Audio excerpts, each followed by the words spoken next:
അദ്ദേഹം CP സലീം പറയുന്നുണ്ട്, അള്ളാഹുവിനോട് പ്രാർത്ഥിക്കാൻ, നേർക്കുനേരെ പ്രാർത്ഥിക്കാൻ ഏത് വിശ്വാസിക്കും ഏത് മനുഷ്യനും അവകാശമുണ്ട്. ഒരിടയാളന്റെ ആവശ്യമില്ല. ഇടയാളൻ വേണം, ആ ഇടയാളൻ റെക്കമെൻഡ് ചെയ്യണം, എന്നാലേ അള്ളാഹ് സ്വീകരിക്കൂ എന്ന് ഖുർആനിലോ ഹദീസിലോ ഇല്ല.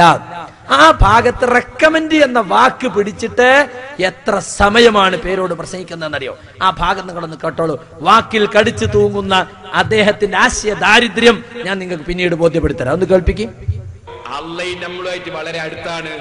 അവിടെ അടുത്തവനോട് റെക്കമെൻഡ് വേണ്ട, അടുത്തവനോട് റെക്കമെൻഡ് വേണ്ട.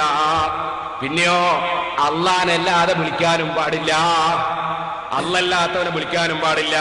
അത് രണ്ടും കേൾപ്പിച്ചിട്ട് അമ്പിയാക്കളെ മാർഗം എന്താണെന്ന് ഖുർആൻ ഉദ്ധരിച്ചിട്ട് ഞാൻ പറയാം. ഒന്ന് വെച്ചു കൊടുക്കുമോനെ. ലാ ഇലാഹ ഇല്ലല്ലാഹ് എന്ന കലിമത്തു തൗഹീദ് ഉച്ചരിക്കുന്ന ഒരു മുസ്ലിമിന് ഒരു വിളിയെ വിളിക്കാൻ പറ്റൂ. അല്ലാഹുവേ കാക്കണേ, റബ്ബേ രക്ഷിക്കണേ, റഹ്മാനെ കാക്കണേ എന്നിങ്ങനെ പടച്ചവനെ മാത്രമേ വിളിക്കാൻ പറ്റൂ ഒരു മുസ്ലിമായ മനുഷ്യൻ. അപ്പോൾ അതല്ലാത്ത ഒരു വിളി വന്നാലോ ആ വിളിക്കപ്പെടുന്നതിനെ അവൾ ഇലാഹാക്കി. അപ്പോ അള്ളാഹുവേ എന്നല്ലാതെ, റബ്ബേ എന്നല്ലാതെ നബിയെ എന്ന് വിളിച്ചാൽ ഇലാഹാക്കലാക്കി. ഇത് നിങ്ങളവിടെ മനസ്സിലാക്കി വെക്കി. ഒന്നും കൂടി കപ്പിച്ചേരാം. ഇയാൾ പറയുന്നത് അള്ളാഹ് നമ്മളായിട്ട് വളരെ അടുത്തവനല്ലേ, പിന്നെ അടുത്തവനിലേക്ക് റെക്കമെൻഡ് വേണോ? അതും കൂടി ഒന്ന് കേൾക്കട്ടെ. എന്ത് ചെയ്യാൻ അമ്പിയാക്കളെ പാത എന്താന്ന് നമുക്ക് നോക്കാം. നമ്മെ ഏറ്റവും കൂടുതൽ സ്നേഹിക്കുന്നത് അല്ലാഹു ആകുന്നു. ഏറ്റവും കൂടുതൽ സ്നേഹിക്കുന്നവനോട് റെക്കമെൻഡ് വേണോ? ഏറ്റവും കൂടുതൽ സ്നേഹിക്കുന്നവനോട് റെക്കമെൻഡ് വേണോ? ഏറ്റവും കൂടുതൽ സ്നേഹിക്കുന്നവനിലേക്ക് അടുപ്പിക്കേണ്ടതുണ്ടോ? ഒരിക്കലും ആവശ്യമില്ല. കേട്ടില്ലേ? കേട്ടു, ഞങ്ങൾക്ക് മനസ്സിലായി. അതിന്റെ അപ്പുറവും ഇപ്പുറവും കേട്ടാൽ അതിൽ യാതൊരു അപകടവുമില്ല. അദ്ദേഹം പറഞ്ഞ റെക്കമെൻഡ് എന്താണ്? ഇടയാളന്മാരെ വെക്കണം. ആ ഇടയാളന്മാർ റെക്കമെൻഡ് ഉണ്ടായാലേ അള്ളാഹ് സ്വീകരിക്കുള്ളൂ. ആ റെക്കമെൻഡിനാണ് അദ്ദേഹം എതിർത്തത്. ഞങ്ങളൊക്കെ ഇവരെ വിളിച്ചു തേടുന്നത്, ബദരീങ്ങളെയും അമ്പരത്തങ്ങളെയൊക്കെ വിളിക്കുന്നത് അവരൊന്നും ലോകത്തിന്റെ സിട്ടാക്കൾ എന്ന നിലക്കല്ല. അവരൊക്കെ അള്ളാഹുവിലേക്ക് ഞങ്ങൾ അടുപ്പിക്കുന്ന മഹാന്മാരാണ്. നമ്മളൊക്കെ പാപികളല്ലേ, നമുക്ക് നേരിട്ട് അള്ളാഹിനോട് ദ്വാരക്കാൻ അവകാശമുണ്ടോ? അപ്പൊ നമ്മളെ കാര്യങ്ങളെ അമ്പിയാക്കള്, ഔലിയാക്കള്, സ്വാലിഹീങ്ങള്, ശുഹദാക്കള് ഓരോരുത്തവരോട് പറഞ്ഞിട്ട് അവർ നമ്മളെ കാര്യം അള്ളാഹുവിലേക്ക് എത്തിക്കുക. അവർക്ക് അള്ളാഹുവിൽ സ്ഥാനമുണ്ട്. അവരെ റെക്കമെൻഡ് അള്ളാഹു സ്വീകരിക്കും. അതുകൊണ്ട് നമ്മൾ എന്ത് ചെയ്താൽ മതി? അവരോട് കാര്യം പറഞ്ഞാൽ മതി. ഡയറക്റ്റ് ആയിട്ട് അള്ളാഹിനോട് പറയേണ്ടതില്ല. അതിനെയാണ് അദ്ദേഹം ഗണ്ണിച്ചത്. പിന്നെ ഏറ്റവും അടുത്തവനോട് റെക്കമെൻഡ് വേണോ? മധ്യസ്ഥം വേണം, ഇടയാളം വേണം. ആ ഇടയാളനോട് പറഞ്ഞിട്ട് ഇടയാളൻ റെക്കമെൻഡ് ചെയ്യണമെന്ന് നിങ്ങൾ ഉണ്ടാക്കിയതാണ്. അങ്ങനത്തെ റെക്കമെൻഡ് ഇസ്ലാമിലില്ല. എന്നിട്ട് അമ്പിയാക്കളെ പാത ഞാൻ വിവരിക്കാൻ നട്ട് ഇയാൾ എന്താ പറയുന്നതറിയോ? യാക്കൂബ് നബി അലൈഹി സ്വലാത്തു വസ്സലാമിനോട് മക്കൾ വന്നിട്ട് പറയാണ്, യാ അബാന അസ്തഗ്ഫിർ ലനാ, ബാപ്പ നിങ്ങൾ ഞങ്ങൾക്ക് വേണ്ടി പാപമോചനത്തിന് വേണ്ടി അള്ളാഹിനോട് പ്രാർത്ഥിക്കണം. അപ്പൊ മറ്റൊരാളോട് പ്രാർത്ഥിക്കാൻ ആവശ്യപ്പെടൽ ഒരുതരം റെക്കമെൻഡ് ആണല്ലോ, അല്ലേ? അതിനാർക്കായി ഇവിടെ തർക്കമുള്ളത്? ഞങ്ങൾക്ക് തർക്കണ്ടോ? ഞങ്ങൾ പ്രാർത്ഥിക്കാൻ ആവശ്യപ്പെടുന്നതിന് എതിർക്കുന്നുണ്ടോ? ഈ CD ഇതുപോലെ തന്നെ ഇതിന്റെ കൂടെ തന്നെ അദ്ദേഹം ഇറക്കിയിട്ടുള്ള തവസ്സുൽ എന്ന CD-യിൽ ആ കാര്യം വിശദമായി തന്നെ പറഞ്ഞിട്ടുണ്ട്.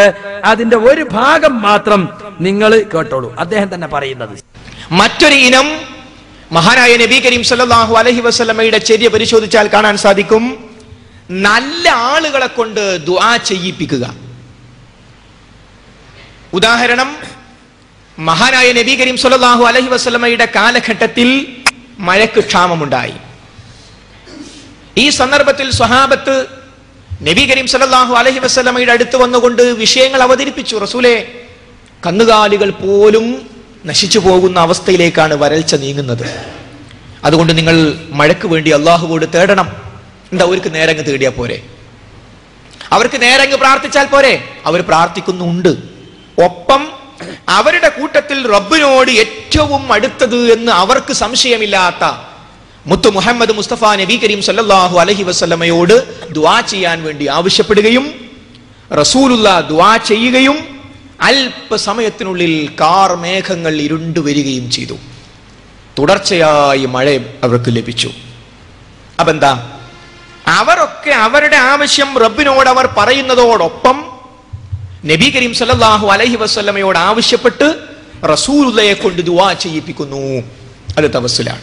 കണ്ടോ, തവസ്സുലിൽ അംഗീകരിക്കപ്പെട്ട ഒരു കാര്യം. അത് അള്ളാഹുവിന്റെ നാമവിശേഷങ്ങൾ എടുത്തു പറഞ്ഞ് തവസ്സുൽ ചെയ്യാ. നമ്മൾ ചെയ്ത സൽക്കർമ്മങ്ങൾ എടുത്തു പറഞ്ഞുകൊണ്ട് അള്ളാഹുവിലേക്ക് അടുക്കാൻ ശ്രമിക്കുക. അതുപോലെ സ്വാലിഹായ ഒരാളോട് നിങ്ങൾ എനിക്ക് വേണ്ടി ദുആ ചെയ്യണമെന്ന് ആവശ്യപ്പെടുക. റസൂലുള്ളാഹി സ്വല്ലല്ലാഹു അലൈഹി വസല്ലമയുടെ സ്വഹാബത്ത് വന്ന് ആവശ്യപ്പെട്ടു. ഇനി സ്വാലിഹ് ആയിക്കൊള്ളണമെന്നില്ല, ഒരു മുഅ്മിന് മറ്റൊരു മുഅ്മിനോട് നിങ്ങൾ എനിക്ക് വേണ്ടി ദുആ ചെയ്യണമെന്ന് ആവശ്യപ്പെടാ. അതൊരു തരത്തിലുള്ള റെക്കമെൻഡ് ആണ്. പക്ഷെ ആ റെക്കമെൻഡിനെ CP സലീം എതിർത്തിട്ടില്ല, മുജാഹിദുകൾ എതിർത്തിട്ടില്ല. നിങ്ങൾ ഉണ്ടാക്കുന്ന ഈ ഇടയാളന്മാരെ കൊണ്ടുള്ള റെക്കമെൻഡ് ഉണ്ടല്ലോ, മമ്പർത്തങ്ങളും ബദരീങ്ങളും ഒക്കെ ഞങ്ങൾക്ക് ഇടയാളന്മാരാണ്, മധ്യസ്ഥന്മാരാണ്, മധ്യവർത്തികളാണ്. ഞങ്ങൾ അവരോട് ഇസ്തിഗാസ നടത്തുന്നത്, പേരോടിന്റെ ഭാഷയിൽ പറഞ്ഞാൽ ഞങ്ങൾ തേടുന്നത്, ഞങ്ങൾ അള്ളാഹുവിന്റെ അടുക്കൽ ഞങ്ങൾക്ക് വേണ്ടി അവർ ശഫാഅത്ത് ചെയ്ത് നേടിത്തരാൻ വേണ്ടിയാണ്. ആ റെക്കമെൻഡ് ഇസ്ലാമിൽ ഇല്ലാത്തതാണ്. റസൂൽ വഫാത്തായതിനു ശേഷം വരൾച്ചയുണ്ടായല്ലോ, എന്താ സഹാബത്ത് ചെയ്തത്? റസൂലുള്ളാഹിന്റെ ഖബർ അവിടെ ഉണ്ടല്ലോ, ഒന്ന് റെക്കമെൻഡിന് പോയോ പേരോടെ? ഇവിടെ വന്ന് വിശദീകരിക്കേ. റസൂലുള്ളാഹി സ്വല്ലല്ലാഹു അലൈഹി വസല്ലമയുടെ ഖബർ അവിടെ ഉണ്ടായിരിക്കെ സഹാബത്ത് എന്താ ചെയ്തത്? റസൂലിന്റെ പിതൃവ്യനായ അബ്ബാസ് ഇബ്നു അബ്ദുൽ മുത്തലിബിനെ മുന്നിൽ നിർത്തിക്കൊണ്ട് അദ്ദേഹത്തോട് ദുആ ചെയ്യാൻ ആവശ്യപ്പെടാ ചെയ്തത്. അദ്ദേഹത്തിന്റെ നേതൃത്വത്തിൽ സഹാബത്ത് ദുആ ചെയ്യാണ് ചെയ്തത്.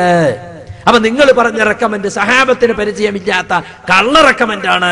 ഞങ്ങൾ ഈ പറയുന്ന പ്രാർത്ഥിക്കാൻ ആവശ്യപ്പെടുക എന്ന അർത്ഥത്തിലുള്ള റെക്കമെൻഡ് ഉണ്ടല്ലോ, അതിനാരും എതിർത്തിട്ടില്ല. പക്ഷെ റെക്കമെൻഡ് എന്നൊരു വാക്കുമ്പ പിടിച്ചിട്ട് ഇയാൾ തെറ്റിദ്ധരിപ്പിച്ചുകൊണ്ട് എത്ര നേരമാണ് പ്രസംഗിച്ചത് അറിയോ?